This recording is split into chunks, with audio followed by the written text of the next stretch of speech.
We have our opinions divided on some elements of anime, but there is one thing that we all love: fanservice. But there are some times when it feels forced and takes our attention away from the main plot, and then the same fans stop watching it. And today, I'm gonna tell you guys some of the animes in which, if you post past its fanservice, it's gold or silver, I don't know. One day out of nowhere, people started combusting and were given the name Infernals, and a team of later generations with the ability to control their flames was formed to extinguish the Infernals named the Special Fire Force. It's an action fantasy anime, and those who've already watched it, firstly wanna say, I'm a man, and secondly, they know how far fanservice can be pushed.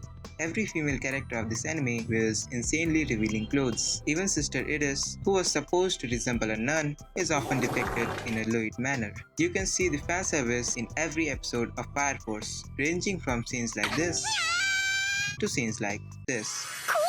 And we can't forget about Tamaki's lucky lecture lure. She can force herself and others in an awkward situation, and more than often, her clothes vanishes. Overall, Fire Force is a great anime, and if you're good with the fanservice like me, it is really fun to watch. This anime is a portrayal of what happens when a bunch of teens and a school nurse full of hormones are in mid-zombie apocalypse trying to survive, battling not just living dead but also the living desire to do some gymnastics. One day, suddenly a zombie came to a high school, and within a couple of moments, the whole school was full of undeads. Every character in this anime is decently written, so is the anime, and it does deliver what you'd expect from an action, horror, and ecchi anime. But sometimes its fan service feels a bit forced. This anime is really good, and after a couple of episodes, its fan service won't even bother you. But unfortunately, it only has one season and one OVA, and has been cancelled due to the death of its writer Taisuke Sato. And well, it could have been a really good zombie anime if the focus of the show wasn't shifted to the ecchi part every 10 seconds. If we are talking about fan service, we can't forget about My Hero Academia. And well, it wouldn't be right to say it is underrated because of its fan service. A world whose majority population had some powers called quirks, which consist of heroes and villains, and a quirkless boy trying to become a hero. Everything's fine with this anime when we talk about our male heroes, but I don't know why every female hero has their own seductive costumes. It's not about the adult female heroes, as my mommy Mireko is one of them, but the female students of the hero academies. And one of the biggest examples is Momo Yaoyorozu. Look at her costume. It's completely fine to design a 16-year-old's costume like this, isn't it?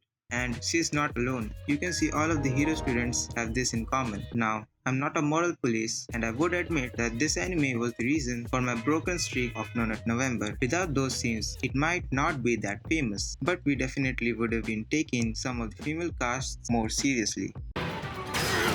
Envy, greed, lust, pride, gluttony, wrath, and sloth. These are the 7 deadly sins, and supposedly the main focus of the anime, or so as I thought. But as usual, I was wrong. In the Middle Ages of Europe, holy knights of Britannia were supposedly betrayed by a small subset of knights called 7 deadly sins to overthrow the ruler of Lyons. They was defeated by the holy knights, but the rumors were there that those knights are still alive. And 10 years later, the holy knights became the rulers, overthrowing the previous one. And the third princess of Lyons, Elizabeth, tries to find the 7 deadly sins to take back the kingdom. Till now, everything's well and good, but as you start watching this anime, you'll realize that it focuses a bit more on the lust than on the sins. Though it has well-written characters, it all fades away with the amount of shit it makes its audience do. And we can't forget about our captain sinner, Mediola's behavior towards Elizabeth. And I gotta confess, this anime made me a sinner. I indulged in sins and enjoyed them. And maybe the doors of heavens are closed not only for Mediola's but for me as well.